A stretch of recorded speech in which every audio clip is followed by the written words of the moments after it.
Hello everyone. Good evening. Thank you very much for joining us. I'm delighted to see so many of you tuning in. I can see the numbers whizzing up on the bottom of my screen and choosing to spend your evening with us, or I should probably say afternoon or morning, depending on whereabouts in the world you're tuning in from. And I have no doubt, given our subject matter and our two very exciting guests this evening, that there will be people tuning in from far and wide. So I'm thrilled to welcome all of you on behalf of the How To Academy.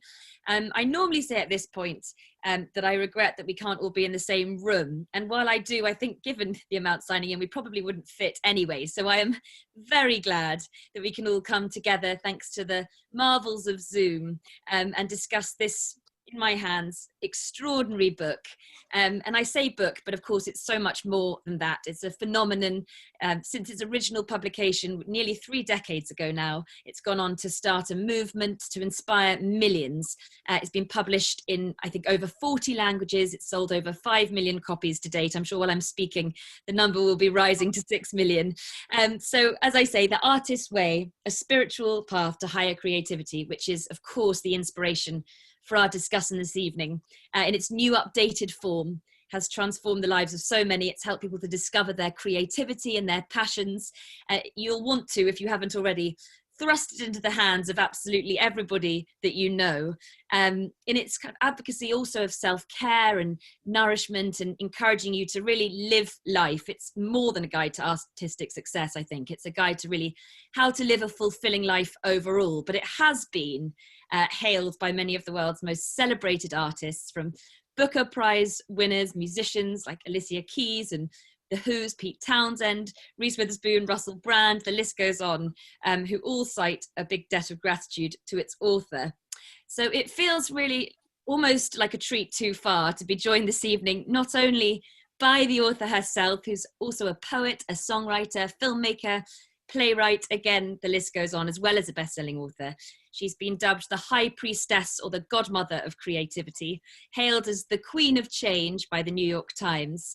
But we also have with us one of those great debt-owers, who herself is, of course, an icon and an inspiration to millions, and who says that without this creativity Bible, she would never have written her seminal book, Eat, Pray, Love.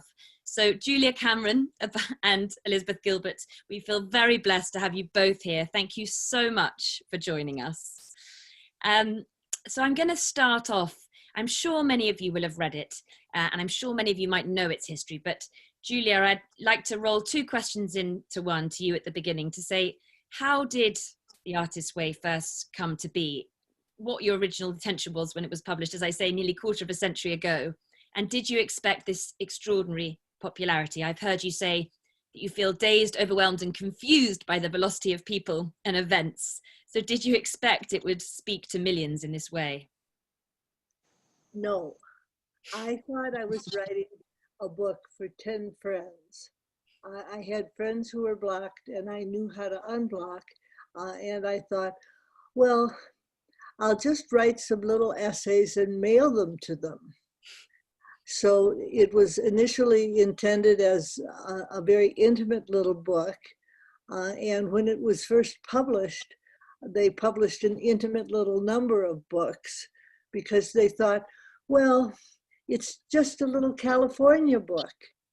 And it's not going to catch on worldwide, certainly. So we'll just publish a few. So they published a few, and then there was a demand for more.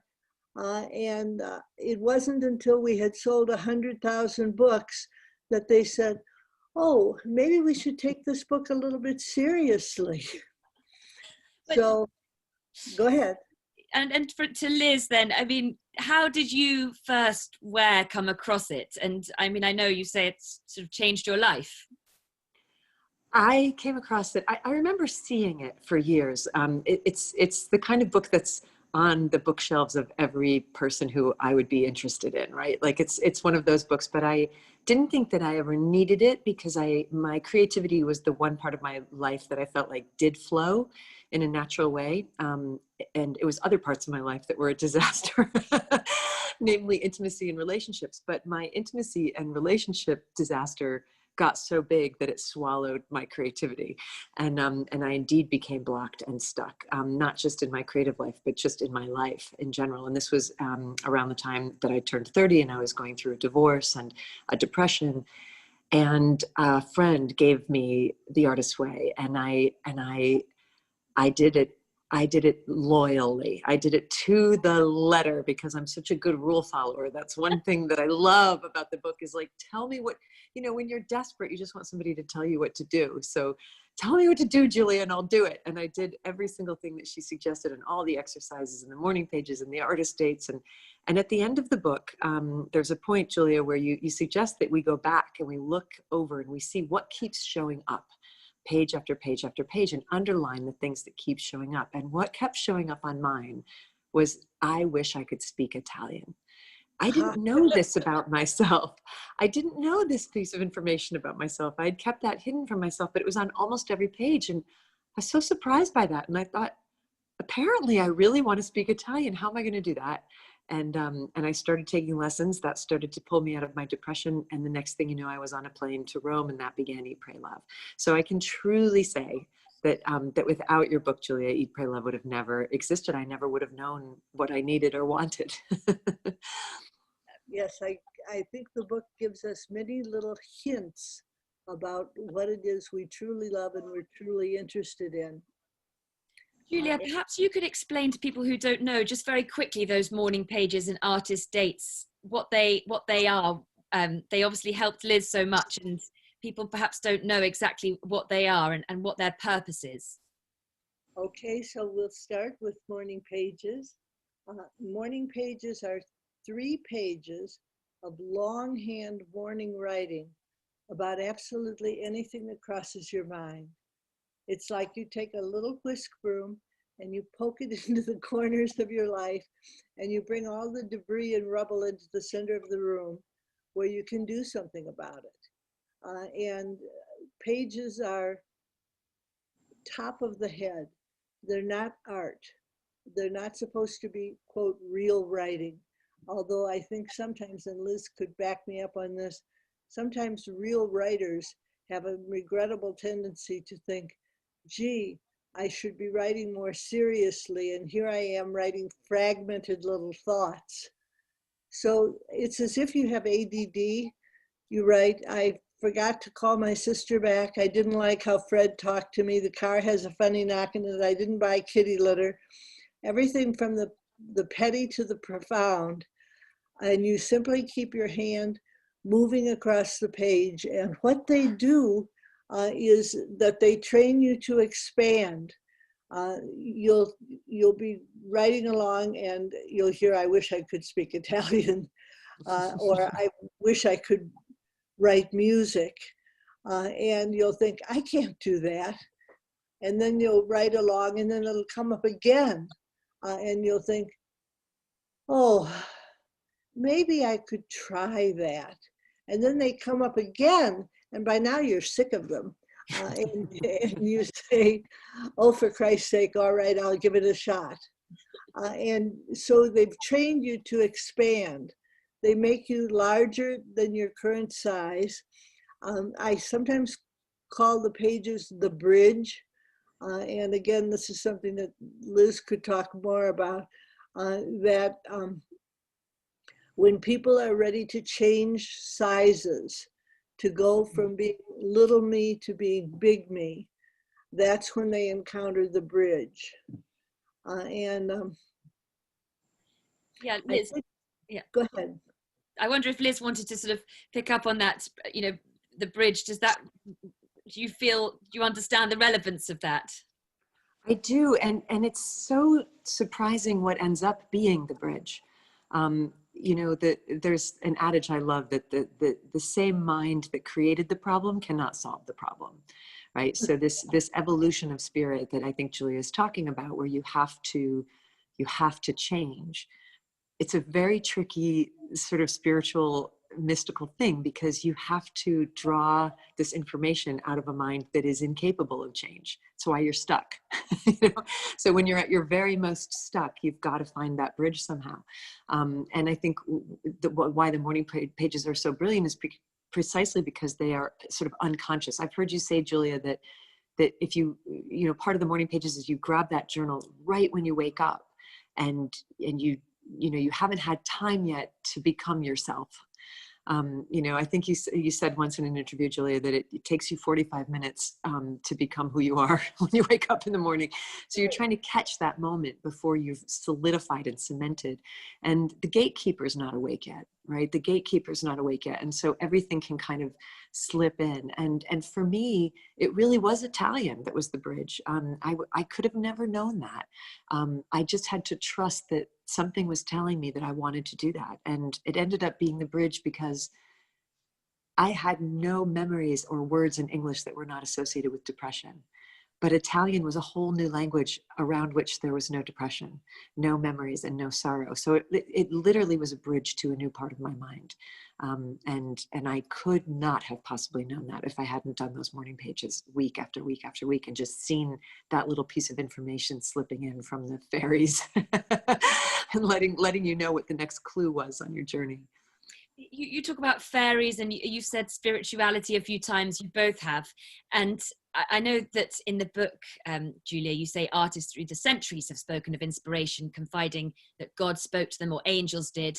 And these days, that's seldom mentioned. Spirituality is obviously central to all of this, not necessarily a God that's everyone can get, put their own God in there. And that hasn't seemed to put people off. And do you think that's because you've said, be open-minded, substitute God for direction or flow?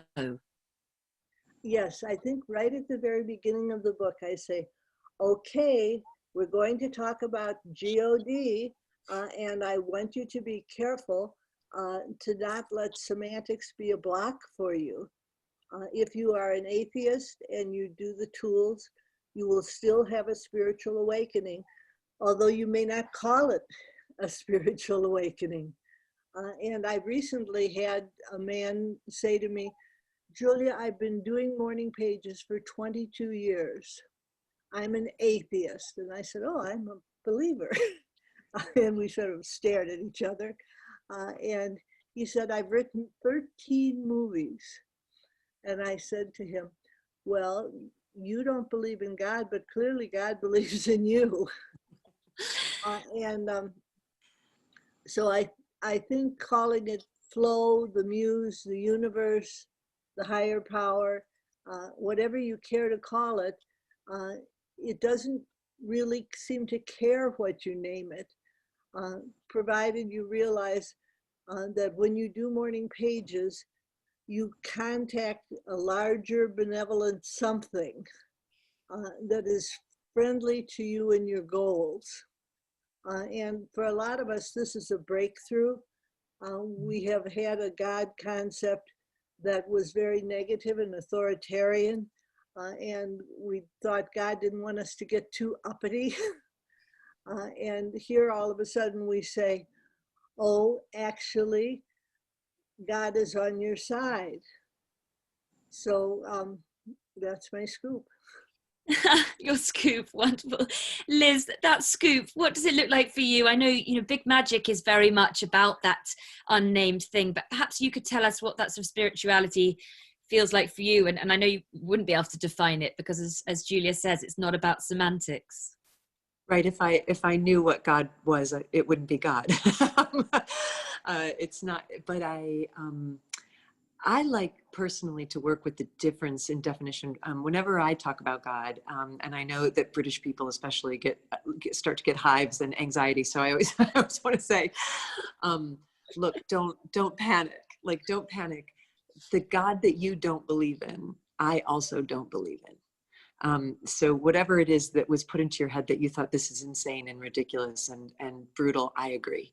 And I think what we're talking about here is the difference between religion and spirituality. And my favorite definition to help us kind of clear the way on that is that religion is for people who are afraid of going to hell.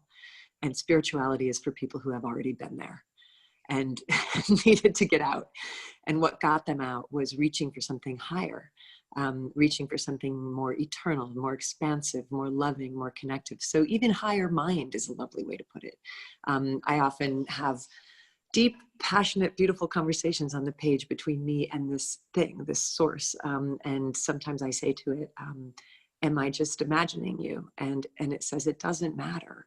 If you're just imagining me, then thank you, imagination, for providing me with this beautiful conversation that we're engaged in.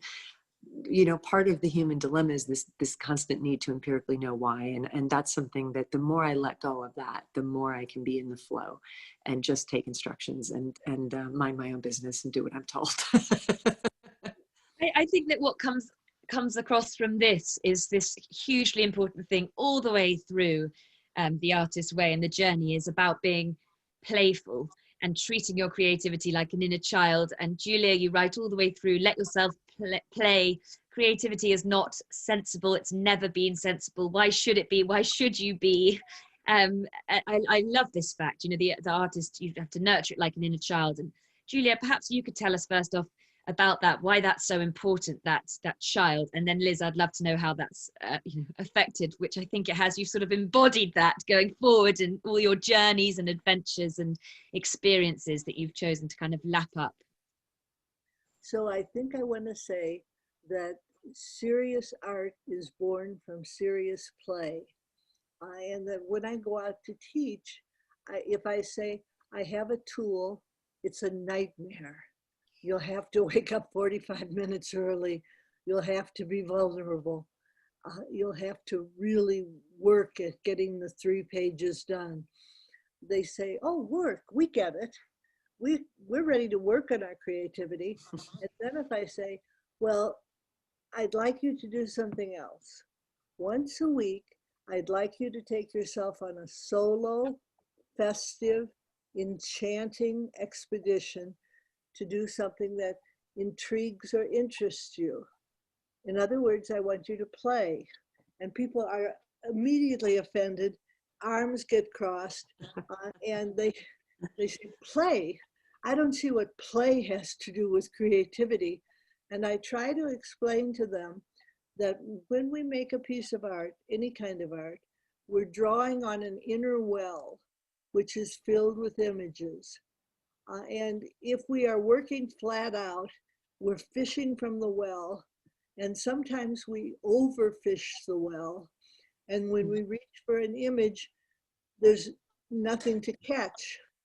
So when we go out on an artist date once a week, what we're doing is we're replenishing our creative well. And my favorite artist date is a pet store in Evanston, Illinois, where they have a bunny named George. And you're allowed to pet George. And there's something wonderful about just petting this tiny little creature. And it gives you a sense of frivolity. And frivolity is where you get your best ideas. I mean, Liz, I would love to hear your response to that. I mean, first of all, do you do your artist dates? Do you still do your artist dates and make kind of play dates with yourself? What does that look like for you? I do, and I call them artist dates. I know exactly what it is that I'm doing. I will always call them artist dates. Trademark Julia Cameron. You know, I have a friend, a very wise teacher and friend, who always says to me, do something different until something better comes along. And for me, an artist date is doing something different. What I feel like where I can get trapped, and where many people can get trapped, is in something that we call, that I call commuter mind. And commuter mind is born of true despair. And in my world, the definition of despair is the belief that tomorrow is going to be exactly the same as today. Now, there's no sign ever in nature that tomorrow is going to be exactly the same time as today. It's just nothing in nature is the same tomorrow as it is today. But we fall into that belief and then we get frozen. And it's the same commute every morning. It's the same breakfast sandwich every morning. It's the same office meeting every morning. It's the same parking spot every morning. And you get, it's very unnatural, because that's not actually how nature flows. But it's this sort of industrial human construct that we've placed around time and around nature. So for me, I think the artist date is a very rebellious disruption of commuter mind.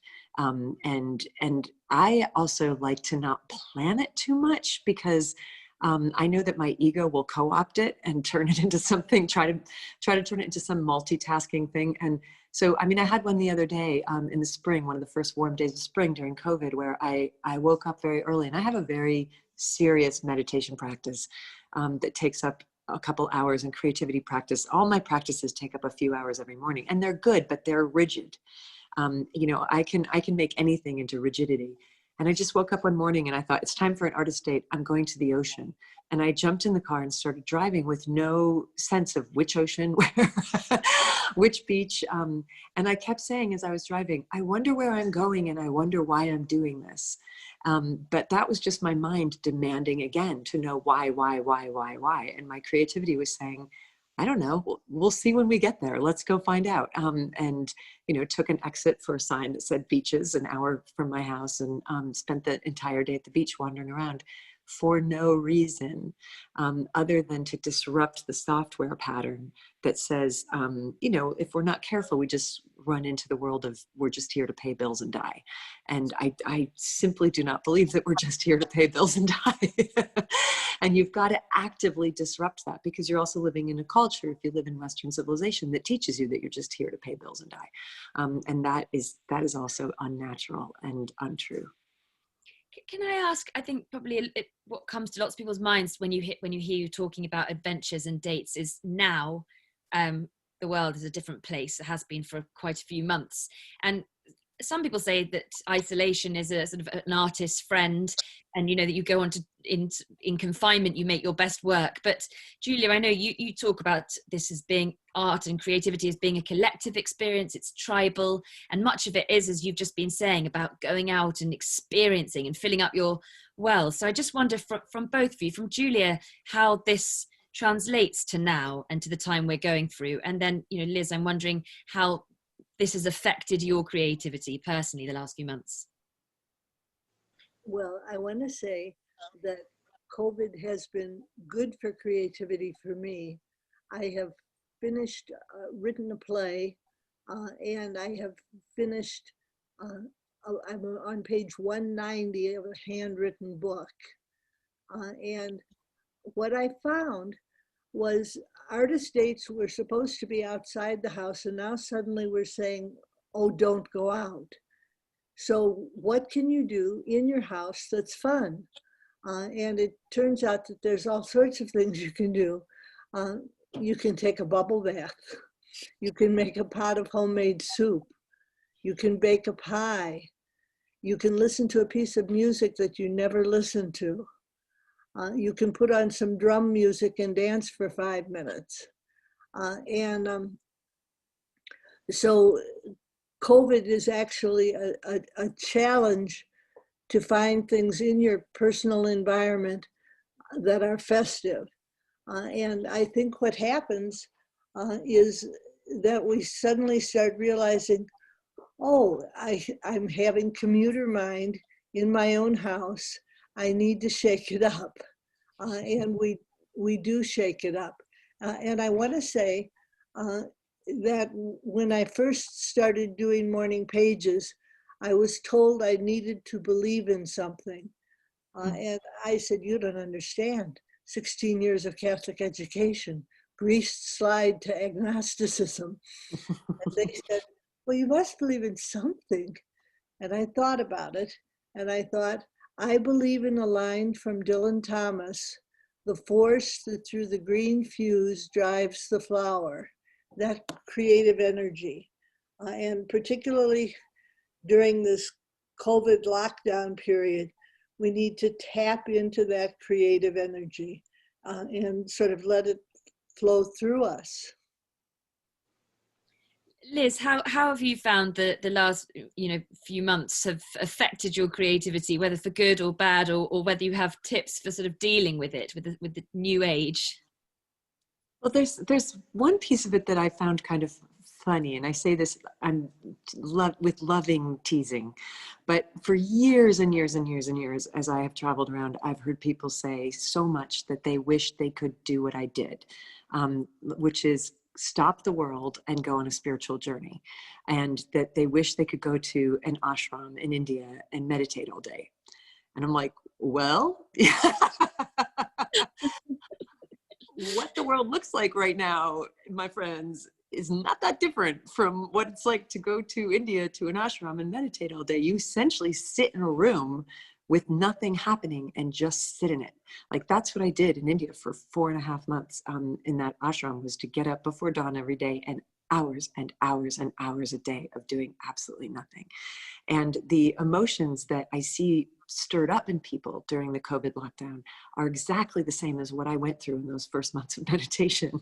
Rage, boredom, anger, frustration, desire, dreaming of food, dreaming of sex, dreaming of like anything to get out of here, you know?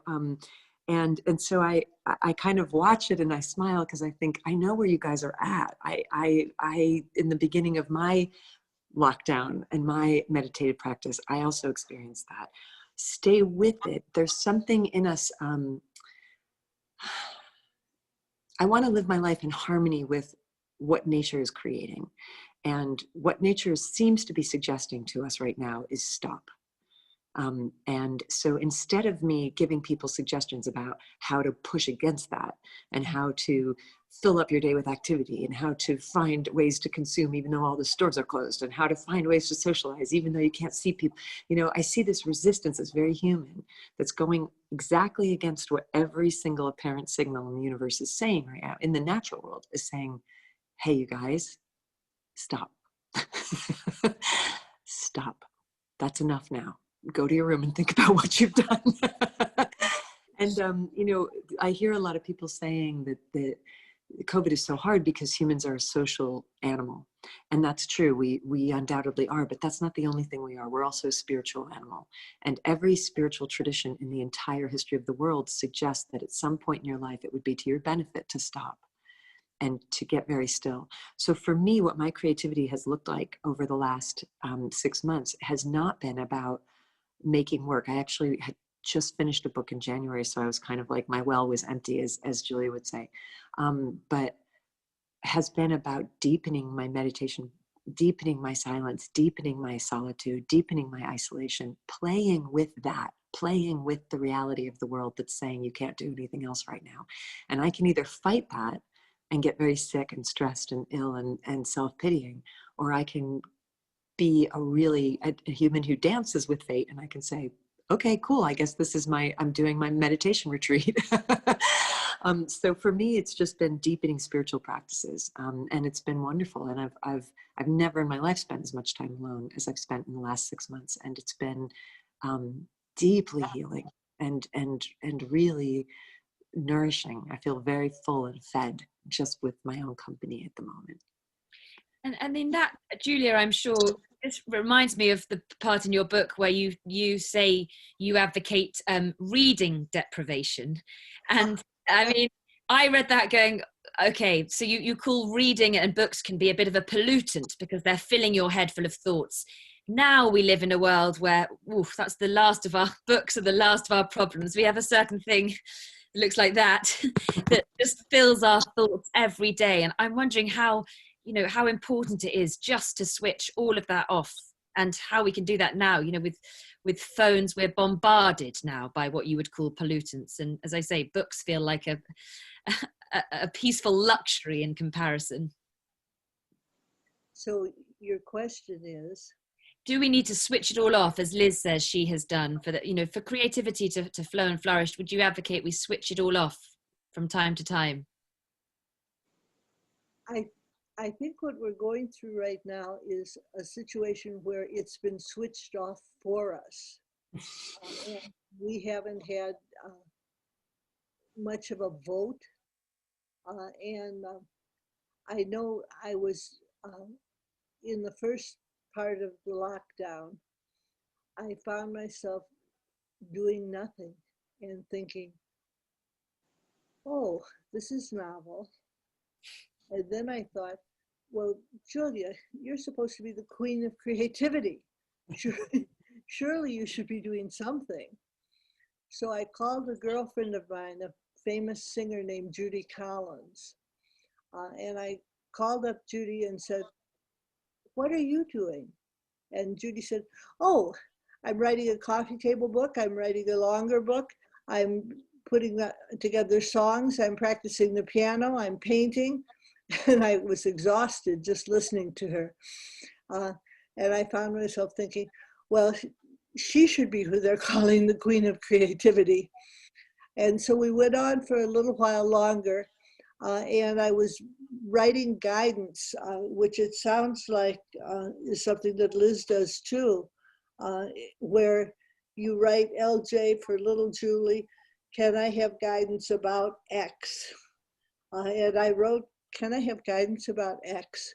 And I heard, "You're ready to start a new project. Start with birds." And I thought, birds?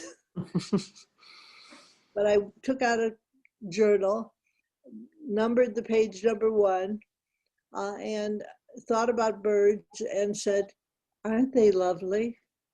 And that was the first line of a play. And it gave me something happy to do in my isolation. So every day I would say, "I don't know what the scene's supposed to be. I'm panicking. I don't know what comes next." And the guidance would be, "Sweetheart, you don't need to know what comes next." And I would keep writing. So that brings me so nicely to one of the parts that is so important. And I was lucky enough to talk to you, Liz, I think a year ago, 2 years ago. And one of the things that you said about, we talked about perfectionism, which both Julia and Liz, you both write very persuasively. Perfectionism is not a good thing. Julia, you say it's not a quest for the best. It is a pursuit for the very worst in ourselves. Oh. That tells us nothing we do will ever be good enough. And Liz, you said when we spoke that I think perfectionism was fear dressed up in a mink coat and heels.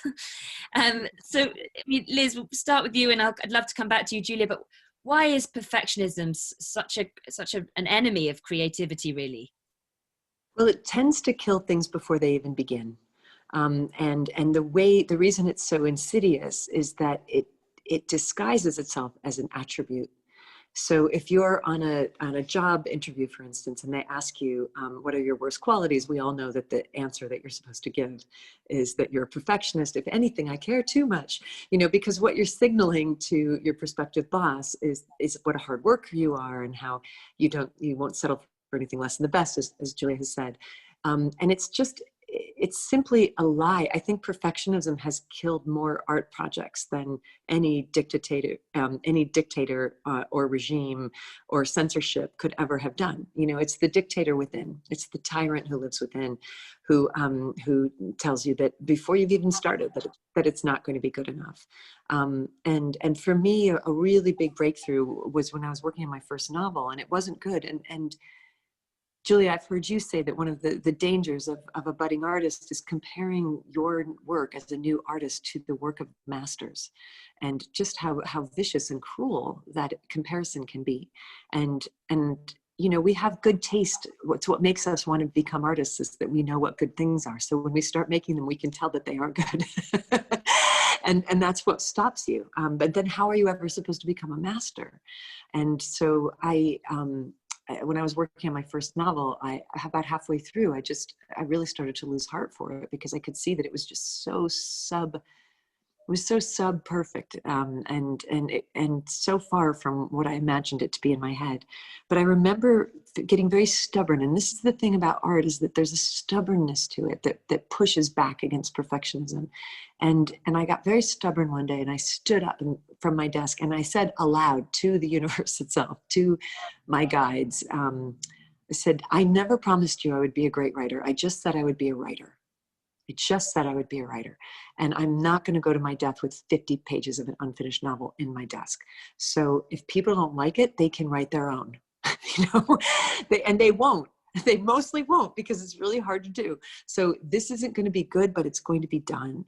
And that is the stubbornness that I think is required to push past the perfectionism. And the expression that my mother taught me, that done is better than good, has gotten me through more projects than you could possibly imagine.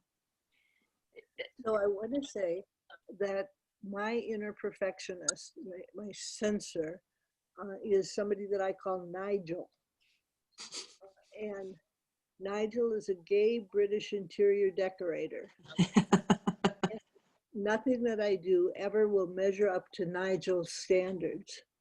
So when I write morning pages, Nigel will say, "Oh, Julia, you're boring." And I've learned to say to Nigel, "Thank you for sharing." And I think what we're talking about when we're talking about perfectionism is that artists who succeed are people who have learned to move past their perfectionism. Sometimes people come to study with me and they expect to be taught how to be fearless. And I say to them, no, that isn't how it works. What we learn to do is to create despite our fear. And when you do morning pages, you're miniaturizing your Nigels. And they go from being a big, forbidding, doomsday voice to being a little squeaky cartoon character who's always negative. So Liz, do you have a Nigel, or how do you silence your inner critic? And I don't know if you've given that critic a name. Perhaps you can now. It's hard to compete with Nigel. I mean, I think we can all see him.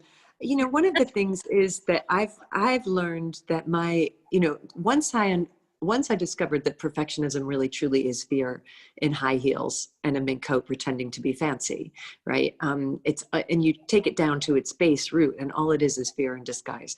So as soon as I found that out, that was a big piece of information to know that what I was hearing was not a quest for excellence, or that what I was hearing was just terror. It was born of terror that I am not enough, that I will never be enough, that nothing I can do will ever be enough. Go back in your hole and die. And I now have made friends with my fear in that I recognize it to be the youngest part of me. It's a real child, and so I speak very lovingly to it. I don't try to kick it out. I don't try to throw it away. I don't try to tell it to go to hell. I see my perfectionism as a baby in disguise, a very frightened baby, and so I just talk to it and I let it speak. One of the things I do in my journal is when I feel fear, I let my fear have a voice. So I say, would you like a few minutes to share with the rest of us what you're going through? And then the fear is allowed to say what it's feeling. And I listen to it with a great deal of respect. I never mock it. I never yell at it. And I just let it speak. I think like all of us, all it wants is its voice to be heard. And then once it's spoken, then I say, thank you. I hear that. I understand that. I can completely see why you would feel that way. Would you mind if we let wisdom speak now? And and can you take a seat for a minute, and we're going to bring wisdom in. And wisdom, what do you have to say about this? And we all have really deep reserves of both. We all have really deep reserves of fear, but we also all have very deep and oftentimes surprising reserves of wisdom. And all you have to do is invite her in and ask her to speak, and you'll be amazed at the beautiful guidance that you're given. Julia, it seems that the way to counter as well this idea of perfection is to think of creativity as a process, as you say, as progress, not perfection. So, you can't, you say, get better and look good at the same time. You need to be willing to be a bad artist to get better. Is that what your emphasis is on when you're teaching and when you're trying to think of creativity? It's about progress and process, not kind of perfection and a successful product as a goal. yes, I think I want to teach people. I think one of the big secrets, we have a mythology around artists that says that artists are tortured, artists are neurotic, artists are broke, artists are isolated. And what we don't say is that it's fun. And I think the secret, we have a lot of mythology talking about great art is made from great pain. And I think what we need to remember is that great art can be made from great joy. And I think I was interested in Big Magic, you had the long list of fears, and they were wonderful, and I identified with all of them. And I think when you do the guided writing, could I have guidance about X? You are asking to access wisdom. And I think the voice that speaks to you then is kind, calm, tolerant, encouraging. And as we say, what if it's just my imagination? And then we think, well, then my imagination is a wonderful thing. Julia, you mentioned the sort of mythologies and misconceptions, which I think the whole book is about countering lots of the misconceptions about what artists are. And one of the things is a judgment on artists for trying to make a living, out of your art. It's meant to be a hobby. It's meant to be a side hustle. Why do you think we do judge people so much for that? I mean, people feel perhaps that they can't make their creativity into their life and their work because they have reasons. It's not financially viable, or as you say in the book, perhaps they're too old. So tell me your question. Why does society have these misconceptions about artists, and how are you trying to kind of dismantle them through the artist's way? Well, I think the artist's way was a temper tantrum. I had made a movie. It got a wonderful review in London. They said, this woman is not Noel Coward, but she is funny. And I was delighted. But in America, because the sound had been stolen and the film had to be looped, we couldn't bring the film out in America.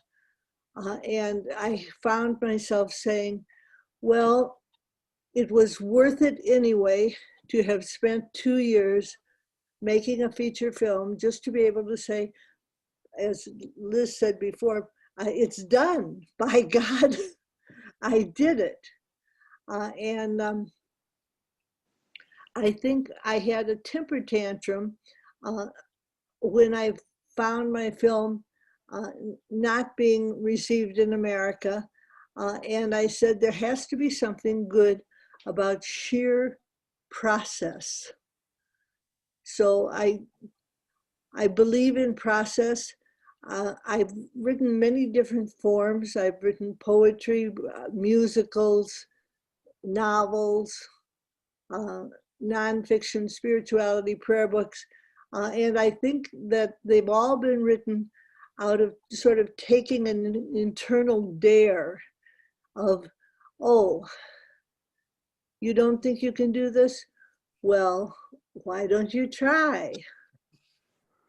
It's all about risk. It comes back to being playful, willing to take risks. And just before I go into questions from the audience, which reluctantly I'm going to have to do, and they're mounting up. I can see them. But one of the things that comes through in the aspect, I'm sure, Liz, you will sort of be able to counter this or relate to this, is the idea that choosing creativity as your career, as your life, is seen as selfish by yourself and by others, perhaps. And I'm just wondering, whether you have sort of struggled with that, the idea that outside, feel people think that it's selfish of you to devote yourself to your creative pursuits. Julia would say, in fact, the selflessness of it is that you then become a bridge, again, a different type of bridge, and others can see what you're doing and they can cross from their self-doubt into self-expression through your example. Well, it's the oldest recognizable human impulse is to make art. It's in fact, in most anthropological circles, where they define when the modern human began. You can tell that some evolution of the mind occurred because now we're making art. And my definition of art is making something more beautiful than it needs to be for no reason. And that's when you start to see, the difference between, the example that I like to give is my grandparents, who were Depression era farmers in the 1930s Dust Bowl in Minnesota, Scandinavian immigrants who were dairy farmers in northern Minnesota. You cannot come up with people less airy-fairy than that. You know, like no nonsense. They don't even like color. They don't even like spices. I mean, these are hardened Swedes fighting for their lives on the prairies. The last people in the world who would have considered themselves to be artists. My grandmother made the most beautiful quilts that you could ever imagine. And in one regard, it was a very pragmatic thing for her to do because she had 7 children and no money, and winters were cold and they needed quilts. And it was a good way to use leftover bits of material because she was frugal. Those quilts did not need to be as beautiful as they were. They did not. There is no rational or pragmatic explanation for why they were as beautiful as they were, why she put the amount of time into it. It's not like she had a whole bunch of free time raising 7 kids on a farm. It was a priority for her that she probably would not have even been able to explain. And my grandfather as well made beautiful woodworking. Like before the age of mass media, everybody made art. Everybody. It's just what you did with your hands, and you did it because it pleased you, and you did it because it settled you, and you did it because it connected you to stillness, and you did it because it made your mind pleased to look at it. So if we've lost something, if we've created a world where you can only gauge whether or not something is worth doing by how many units of currency it produces, because that certainly wasn't why my grandmother was making quilts that to this day her descendants frame and hang on walls as art because they were that beautiful. And Julia, just my last thought on that is we've lost something if people do that, but also it's about people trying to get out of making art their life, making creativity their life, would use various reasons, like perhaps they say it's not their economic and financial reality.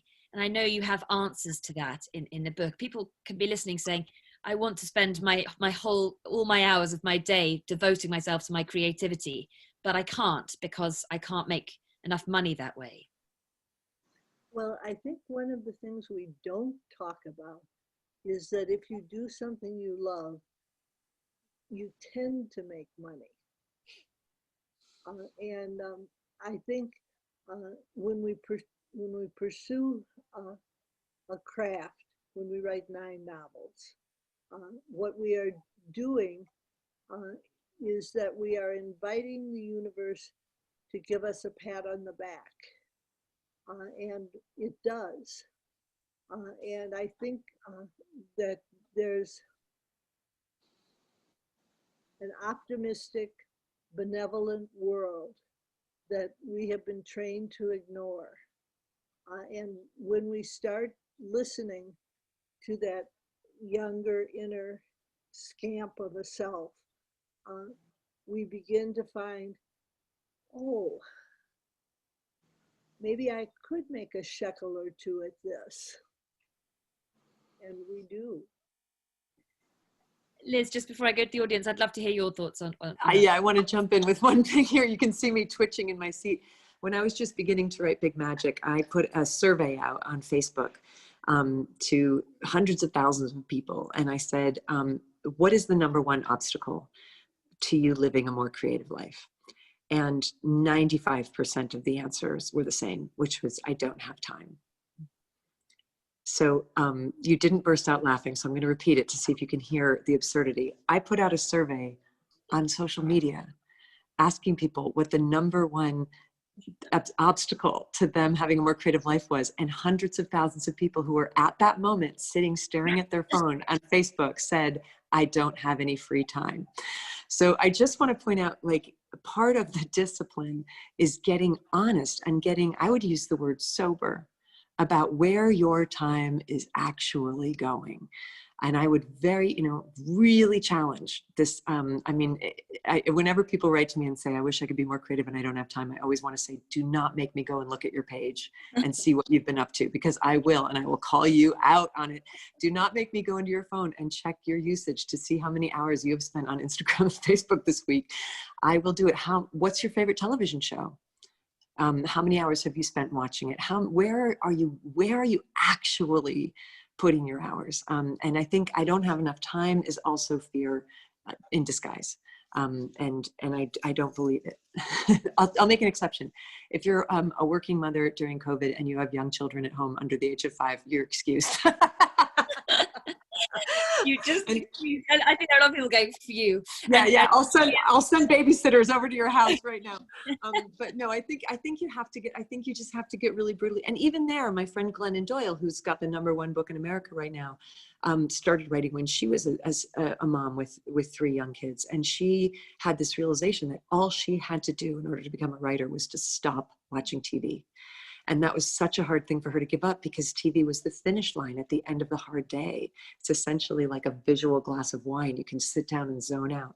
But if she stopped watching TV and went to bed at the same time her kids went to bed, so her kids went to bed at 8:30, she went to bed at 8:30. She set the alarm for 4:30, got up and wrote for an hour and a half before her children woke up. That's how she started writing. So, I mean, there are examples out there of people who just got very rigorous and very sober and very honest about where their actual time was going. So I am here to call everybody out on that. And you have to call yourself out on it. I actually can't go and see how much time you've been spending on social media, but you can. And it might be helpful for you to see that. It's horrifying for me when I look at how much time I spend. And I do it. I look at it and I'm like, God, there's hours that I'll never have back. I agree. Those apps, and you can see how long at the end of each day you've been on. And then I try and punish myself by going off the whole next day, and then it just goes up and down like a yo-yo. Thank you both so much. I'm going to go to the audience questions, but Julia, I know you're nodding at that because, of course, in The Artist's Way, it's very much the message that those excuses about time and age and money are all really fear. And when you think about it differently, you can put them all aside and just put a pin in them, saying that's fear. I can overcome that in various ways. But there are so many questions going over 50, so I'm sorry if I don't get to it. Someone asks, and I'd love to hear both of your answers on this. How do you face the I'm not good enough fear? How do you move past it? When I'm wrestling with my work, the question of what's the point, and I'm sure this is relevant to so many people, is always present. Julia, do you want to answer that? And then Liz? Well, this is where I think artist dates come in. I think when we go on an artist date, or when we do an artist date within our confines of our own home, what happens is we have an inkling or a hunch that maybe we're enough. And the idea that maybe we're enough is the ammunition that you use to fight with, I'm not good enough. I published 40 books. That's a lot of books. It's been about a book a year since I was 30. And what happens is that I find myself, I was teaching a writing workshop about a month ago, and I realized that I had what I call the imposter syndrome, that there I was, 40 books published, and I was still saying, I don't know if I'm a real writer. So I think the answer to am I a real writer is, well, sweetie, did you write today? And if you wrote today, maybe you're a real writer. And I want to say, I have a girlfriend, Jennifer, a wonderful actress, and she says, we all have 20 minutes. And that if you give 20 minutes to your art form, you will succeed. Liz, do you have anything to add to the question about, that last question that I read out? I just want everybody to really take in what you just heard, which is Julia Cameron saying that she had imposter syndrome for teaching a creativity workshop. So just like next time you have imposter syndrome, I want you to just remember that moment that we were all just privileged to see, to show us that it's not special to you. It's really not special to you. It's actually just a part of the process that happens to, as we've just seen, quite literally everybody. And the thing that I combat it with, or when people say to me, I'm going to go back to the what's the point question. So it's not what you think. That's all I know. The point of whatever you create is not what you think it's going to be. You have no way of knowing in advance what, if anything, the point will be. I'm also a big fan of doing things for no point at all. But I think that what I can promise you, anybody, and I always say this because I mostly speak to people who want to be writing. I cannot promise you that your book will be good. That it will be seen as good. I cannot promise you that you will find an agent. I mean, we're all adults here, so I like to be honest with people. I can't promise you that you'll get published. I can't promise you that if you'll get published, you'll get reviewed. I can't promise you that if you get reviewed, you'll be purchased. I can't promise you that any of that will happen, but there's one sacred promise that I can make for you, and that is that you will know so much more about yourself and about life and about the world at the end of that project than you knew at the beginning. Promise. And that to me seems entirely a good enough reason to do something just out of the curiosity. Aren't you curious to see who you'll be on the other side of that? And that alone, I think, is reason to create absolutely anything that you want.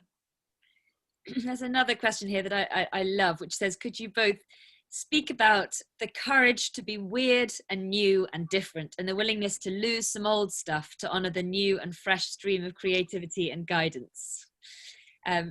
Perhaps Julia and then Liz, if you could answer that. I know it's a big theme of the artist's way, to lose the old and not be afraid to be new and different.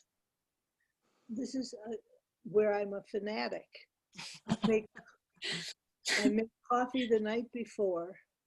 I put it in the refrigerator. When I get up in the morning, I pad to the kitchen, I open the refrigerator, I pour iced coffee, and I go to the page. And what happens on the page is that I'm led somewhere further. And when I'm led somewhere further, I may balk and dig my heels in and say, oh, I can't do that. But there's this tiny little voice that says, maybe you can. And so as you write your morning pages, and then I have another tool that I like, which is take a 20-minute walk and do that a couple times each week. And that what happens is that you begin to have a new definition of yourself. You're the person who walked. Isn't that wonderful? You're the person who took an art estate. Isn't that wonderful? And when you do these things, which are weird, what happens is you start to have a new definition of yourself as daring. And I think that working with my toolkit brings you to a sense of, oh, I'm actually rather brave, rather weird, rather lovely. I think I'll try them again. Liz, do you have anything to feed into that sort of that bravery and courage to be weird and new and different and sort of shed some of the old stuff, how that feels and how you do that? Well, I'm just coming to you as a 51-year-old woman whose life does not look even remotely like what I had planned when I was a 21-year-old woman. I really had a pretty narrow view at that point and what a woman's life should be and what a woman's life should look like. I am twice divorced, so obviously things didn't go as planned. I consider myself to be a widow because the love of my life, my partner Rhea, passed away 2 years ago. So I'm a twice divorced bisexual widow with no children. Living by herself in a tiny, weird old church in a very rednecky part of New Jersey. Not at all what the plan was. So much better than what the plan was. So much better. And I have become everything that society teaches girls. If you're not careful, you might end up being this dreadful, terrible thing, a middle-aged woman living alone. And I have become that. And I quite literally live in a state of glee. Do you know what? It's so wonderful. I sent a quote from your book to you. It's not actually you, it's Robert Louis Stevenson. I sent it to my family today. It says, to know what you prefer instead of humbly saying amen to what the world tells you you ought to prefer is to have kept your soul alive. And I sent that to my family today and said, please put this on my gravestone. So I think that sounds like a very good a good ending. Thank you so much, Liz. And I'm really sorry to have gone through the time so quickly, because there's just so much more to hear from you both. It's been truly such a pleasure. And someone says, oh no, my laptop quit when Liz was talking about spirituality. Don't worry, we'll send a link to everyone who's watching, I think in the morning, so that you can watch it back again for anything you missed. And as I say, there is so much more we could cover, but thank you both very, very much indeed for joining us. It's a great honor to have you both. Thank you, Hannah. Thank you, Liz. Thank you, Hannah, and thank you, Julia. Hannah, it's always a delight to see you, and Julia, you are everything I ever dreamed. Thank you so much for sharing this time with me. It's a real honor.